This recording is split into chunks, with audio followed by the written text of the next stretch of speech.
Baik, Assalamualaikum warahmatullahi wabarakatuh. Perkenalkan, nama saya Wahyu Tristiansyah, NIM D1B019103, perwakilan dari kelompok 1. Ingin membacakan hasil diskusi kami, yaitu tentang AMDAL, di mana kelompok kami yaitu beranggotakan saya sendiri, Wahyu Tristiansyah, yang kedua yaitu Arafat, kemudian ada Hana Salsabila, dan ada Siti Namiranda.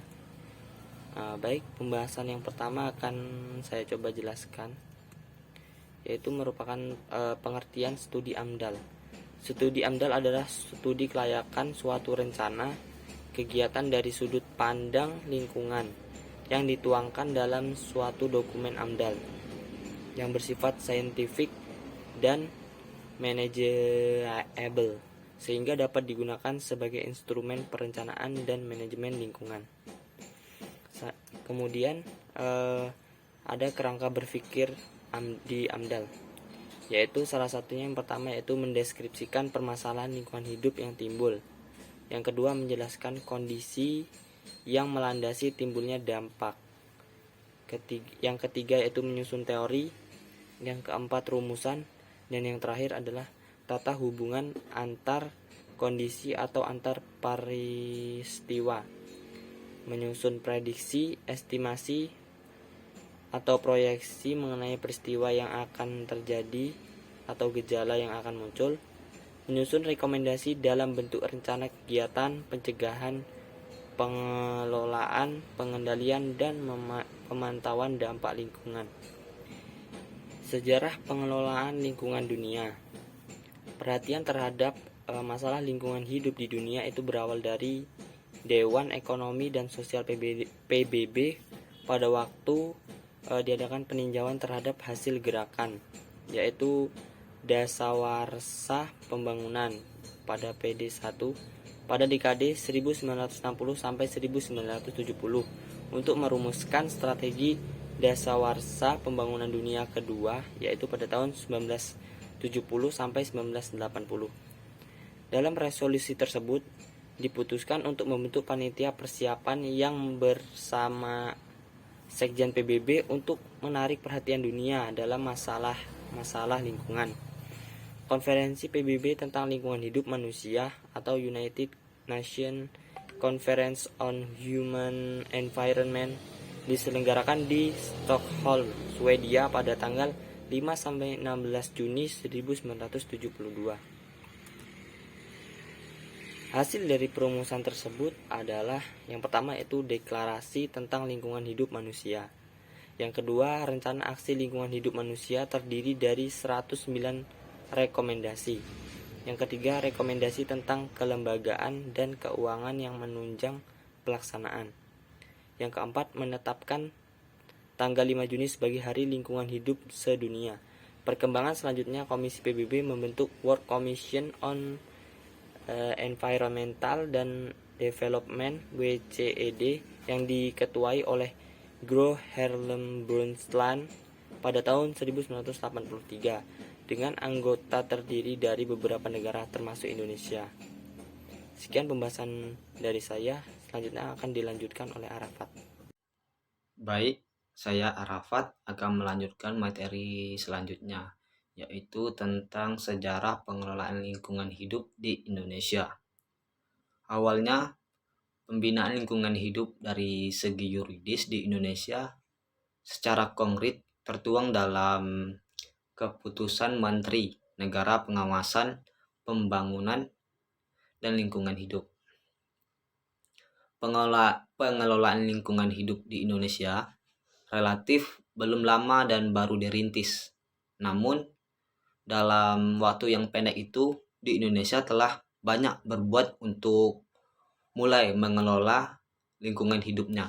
Contohnya saja, hasil yang sudah nampak yaitu adanya kesadaran dan kepedulian di kalangan masyarakat.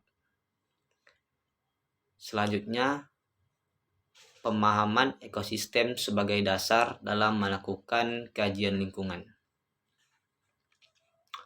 Pemahaman ekosistem digunakan sebagai dasar dalam melakukan kajian lingkungan karena ekosistem dapat diidentifikasikan dalam skala luas yang memiliki fungsi ekologis bila dikaitkan dengan kehidupan flora dan fauna di kehidupan manusia. Baik, terima kasih. Selanjutnya akan dijelaskan oleh rekan saya, Siti. Baik, saya Siti Miranda akan melanjutkan materinya, yaitu pengertian pembangunan berkelanjutan atau sustainable development. Apa itu pembangunan berkelanjutan? Pembangunan berkelanjutan adalah sebuah pembangunan tanpa mengorbankan energi. Pembangunan berkelanjutan sebuah pembangunan yang difokuskan agar dapat memenuhi kebutuhan generasi selanjutnya tanpa merusak lingkungan. Dalam pembangunan ini, yang dimaksud dapat memenuhi kebutuhan yaitu tersalurnya kebutuhan prioritas atau dapat disebut kebutuhan dasar. Selanjutnya, yaitu keterbatasan dari lingkungan untuk mencukupi kebutuhan generasi yang akan mendatang. Oleh sebab itu, dibutuhkannya penyusunan tata lingkungan agar dapat membantu kegiatan pembangunan dalam mencukupi kebutuhan manusia. Selanjutnya, ada pemahaman dan contoh nyata fenomena terputusnya rantai makanan yang terjadi jika salah satu dari rantai makanan mendadak punah atau hilang adalah keseimbangan ekosistem yang terganggu. Contoh lain, bila sumber makanan di hutan habis karena penebangan pohon atau kebakaran hutan, maka hewan-hewan yang ada di dalam hutan akan mencari makanan hingga pemukiman penduduk akibat akan mengganggunya keamanan warga. Selanjutnya, yaitu pengertian AMDAL atau UKL, UPL, dan SPPL.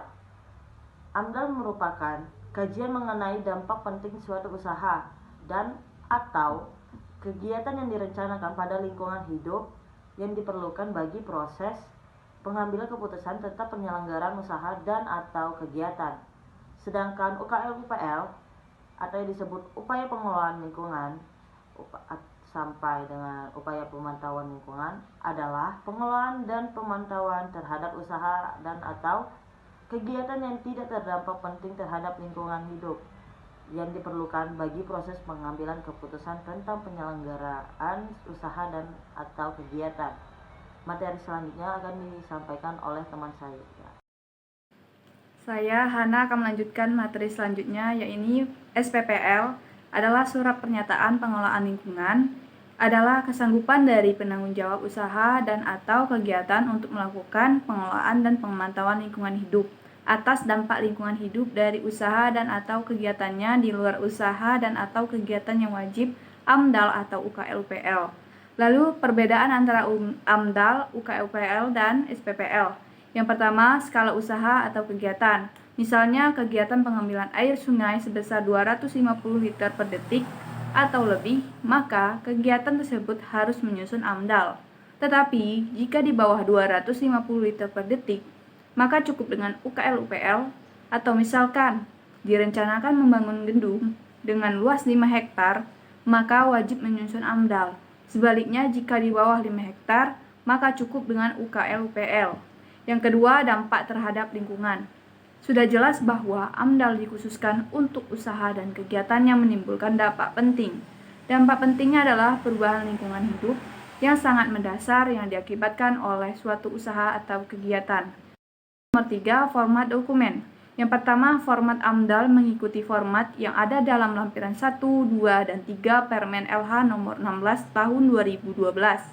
Yang kedua, format UKL-UPL mengikuti format yang ada dalam lampiran 4 Permen LH nomor 16 tahun 2012. Dan yang terakhir, format SPPL mengikuti format yang ada lampiran 5 Permen LH nomor 16 tahun 2012.